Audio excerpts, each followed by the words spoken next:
একজন ভাই প্রশ্ন করেছেন যে শায়েখ, আমরা শুনতে পাচ্ছি 2030 সনে ফ্রান্সের একটি কোম্পানি নবীজি সাল্লাল্লাহু আলাইহি ওয়াসাল্লামের বক্তব্য হুবহু শোনাবে। নবীজি সাল্লাল্লাহু আলাইহি সাল্লাম যে বক্তব্যটি দিয়েছিলেন হুবহু শোনাবে। এই বিষয়টা নিয়ে আমরা আনন্দিত হব, প্রচার করব, না বিরত থাকব? খুবই গুরুত্বপূর্ণ এই বিষয়টি, আমাদের জানা প্রয়োজন। অমুসলিমরা নানাভাবে অনেক সময় আমাদেরকে অনেকভাবে ধোঁকা দেয়, কখনো কখনো ন্যাক স্রোতে ধোঁকা দেওয়ার চেষ্টা করে। ন্যাক স্রোতে যখন ধোঁকাটা দেয় তখন আমরা অনেক সময় ধোঁকা খেয়ে একেবারে বোকা বনে যাই। আমারও চোখে পড়েছে এই বিষয়টি, ফেসবুকে সমানে আমরা শেয়ার করছি যে ফ্রান্স দায়িত্ব নিয়েছে 2030 সনে নবী করিম সাল্লাল্লাহু আলাইহি ওয়াসাল্লামের ভাষণ, বক্তব্য সরাসরি আমাদেরকে ডেলিভারি দিবে। অনেকে দেখছি আবেগী মুসলিম হয়ে লিখতেছে সুবহানাল্লাহ, আলহামদুলিল্লাহ, আল্লাহু আকবার, নবীজির বক্তব্য, নবীজির ভাষা আমরা শুনবো, হুবহু নবীজির জবান থেকে কথাগুলো যেন আমরা শুনছি। ফ্রান্সের মতো একটা দেশ, যে দেশ সবচেয়ে বেশি নবীজির ব্যঙ্গ করেছে, ব্যঙ্গচিত্র ধারণ করে সারা পৃথিবীর মুসলিমদের হৃদয়ের ভিতরে রক্তক্ষরণ করিয়েছে, যে ফ্রান্সের মানুষগুলো, অমুসলিমরা মুসলমানদেরকে দিনের পর দিন কষ্ট দিয়েছে নবীজি সাল্লাল্লাহু আলাইহি সাল্লামকে ব্যঙ্গ করে, হঠাৎ করে তারা কেন স্বপ্রণোদিত হয়ে নবীজি সাল্লাল্লাহু আলাইহি সাল্লামের কণ্ঠ আমাদেরকে শোনাবেন? ফ্রান্সের ওই কোম্পানির দাবি হচ্ছে আমরা যে কথাগুলো বলে থাকি বাতাসের মধ্যে সেই কথাগুলো থেকে যায়। এই যে আমরা এখন কথা বলছি, বাতাসের মধ্যে এই কথাগুলো সব থেকে যাবে, এগুলো মুছা যাবে না।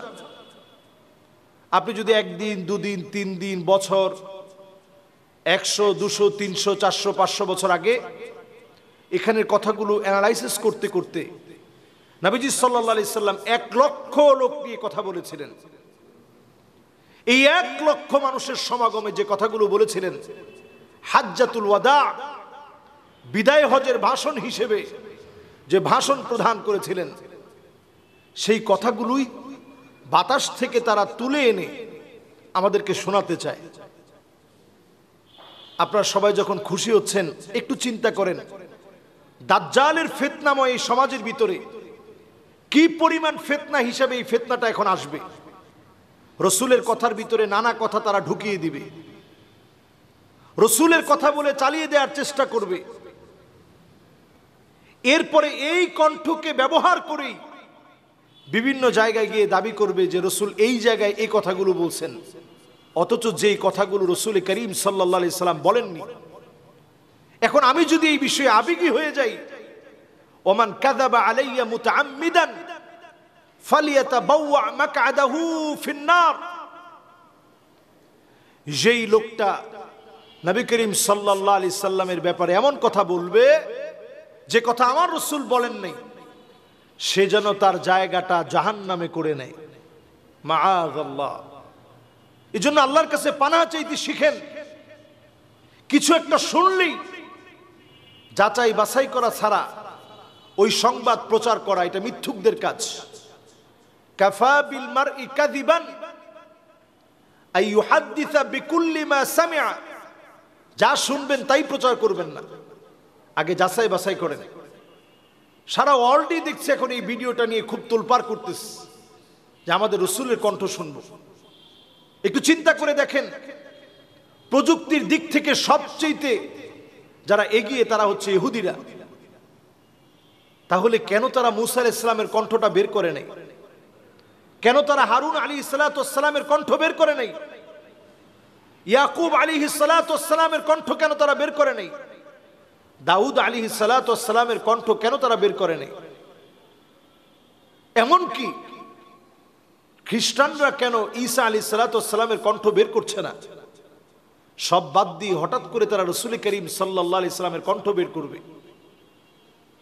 যারা প্রতিনিয়ত আমার রসুলকে নিয়ে ব্যঙ্গ করে, আমার রসুলের সম্মান কিভাবে কমাতে পারবে এই চেষ্টায় লিপ্ত, এই মানুষগুলো রসুলের কণ্ঠ 2030 সনে সারা পৃথিবীর মানুষের সামনে রসুলের কণ্ঠের এই ভাষণ, হুবহু ভাষণ তারা সাউন্ড আকারে গোটা পৃথিবীর মানুষের সামনে পেশ করবে।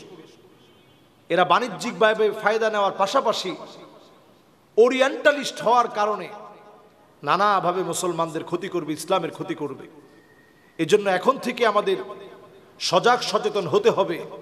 কোনোভাবেই তাদের এই জাতীয় কর্মকাণ্ডের প্রচারক হওয়া যাবে না, বরং সচেতনতা বৃদ্ধি করে আজকের এই ভিডিও ছড়িয়ে দিয়ে আমাদেরকে সজাগ করতে হবে।